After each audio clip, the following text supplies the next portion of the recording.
dolls can be creepy, and as depicted in a plethora of horror films released throughout the decades, they can supposedly even play host to evil spirits.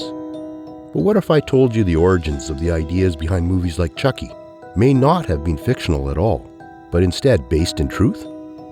You're watching Ghoulish Goodnights, and tonight we delve into the horrifying truth behind Chucky, the haunting of Robert the Doll.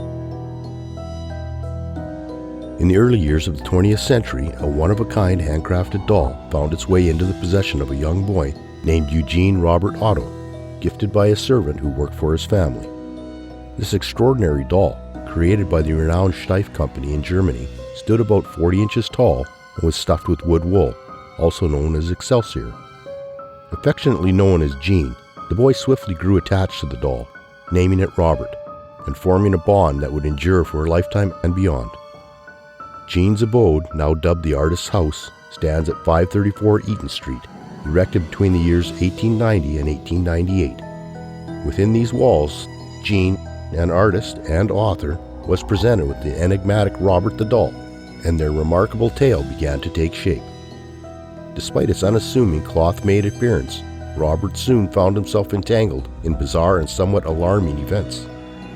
A sense of unease settled on a fateful night when a 10-year-old Gene awoke to discover Robert perched ominously at the foot of his bed, eyes locked onto him. In mere moments, Gene's mother was roused from her slumber by her son's desperate cries and cacophony of furniture toppling in his bedroom. Frantically, Gene implored his mother to rescue him. As she finally forced the locked door open, she found a petrified Gene huddled on his bed, the room in disarray, and Robert the Doll seated calmly nearby. "Robert did it," Gene could barely whisper, a phrase he would echo throughout his childhood when confronted with mysterious, unsettling, or destructive events. But was it truly Robert's doing? The inexplicable nature of how a seemingly harmless toy could wreak havoc in a child's room remained shrouded in mystery. Yet the enigmatic occurrences didn't end with that solitary episode. Gene's parents would often catch their son engaging in conversation with the doll, and to their astonishment, they would hear an entirely different voice respond. They claimed to witness the doll speak, its expression alter, and even catch glimpses of Robert darting up the stairs or staring out from the upper floor window. Robert's presence persisted through Gene's life, and after his parents' passing, he and his wife Anne returned to the family home, which is now a popular bed and breakfast. Gene felt Robert warranted a room of his own, placing him in an upstairs chamber featuring a window overlooking the street. Anne, however, was disquieted by Robert's presence, insisting that Gene banish the doll to the attic, away from potential harm. Gene acquiesced, but Robert was far from pleased. Visitors to the home soon reported hearing footsteps in the attic, the sound of pacing and sinister laughter. Neighborhood children recounted seeing Robert staring at them from the upstairs window, even mocking them as they journeyed to school.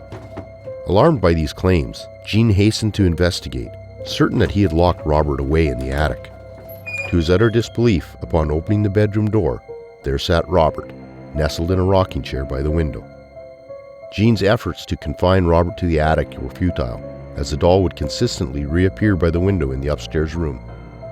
Many speculate that the source of Robert's malevolence is rooted in the servant who initially gifted him to Gene, the same servant mistreated by Gene's parents.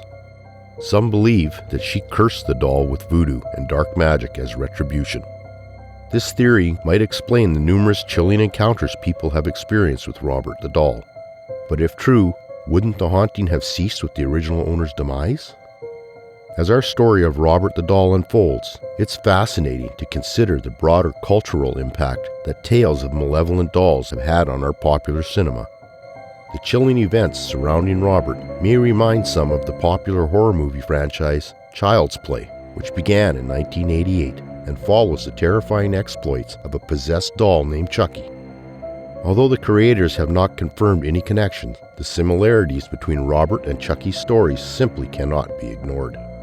Both Robert and Chucky began their tales as seemingly normal children's toys, only to become enshrined in infamy as their stories unfolded. Each doll, with its own name and distinct personality, became the central figure in a series of unexplained and terrifying events. These similarities have led fans and scholars alike to speculate on whether the legend of Robert might have inspired the fictional Chucky. or if both are simply manifestations of a cultural fascination with the idea of the innocent turned evil. Child's Play took the concept to new heights, with Chucky becoming a symbol of horror. The franchise's success perhaps owes a debt to the groundwork laid by real-life stories like that of Robert the Doll. Stories that blur the lines between myth and reality, leaving us to wonder where one ends and the other begins. Whether coincidence or not, the story of Robert the Doll has undoubtedly contributed to the tapestry of horror lore from which Child's Play is woven, adding a layer of authenticity to the fearsome concept of a doll with a will of its own.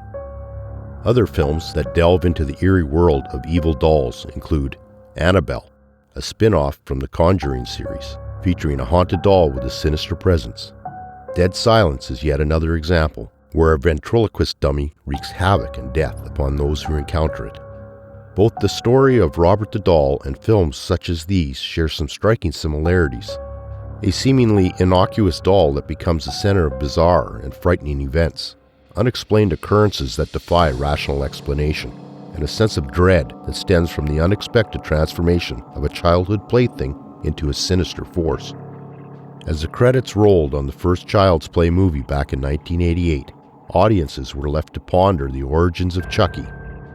The filmmakers Don Mancini and Tom Holland had unleashed a new terror onto the silver screen, but they remained tight-lipped about whether their creation was influenced by any true tales of terror. Yet, those who knew of Robert the Doll couldn't help but draw parallels. Robert's story was whispered about in the winds that swept through Key West long before Chucky ever brandished a knife. The doll's legend had seeped into the fabric of local lore, and perhaps into the collective unconscious of horror enthusiasts everywhere. Consider the evidence that fans and detectives of the dark, if you will, have pieced together. The possession. Both Robert and Chucky were said to house spirits within their stitched and stuffed bodies. Robert through some unknown enchantment, and Chucky through a ritual of voodoo spoken by a dying criminal. The companionship. Just as young Gene Otto found a friend in Robert, so did Andy Barclay and Chucky, each child unaware of the darkness that lurked beneath the cotton and felt. In the absence of a direct admission from the creators, the connection between Robert the Doll and Chucky remains a patchwork of conjecture and coincidence. Yet it's a patchwork stitched into the very heart of horror's quilt, a pattern of fear that repeats itself in stories told in hushed tones around campfires and on the silver screen.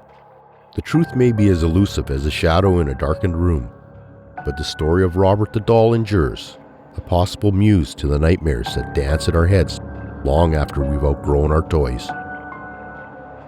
If you enjoyed this story, then be sure to click all notifications on the notification bell so you can be up to date with the newest true tale. And most importantly, have a ghoulish good night.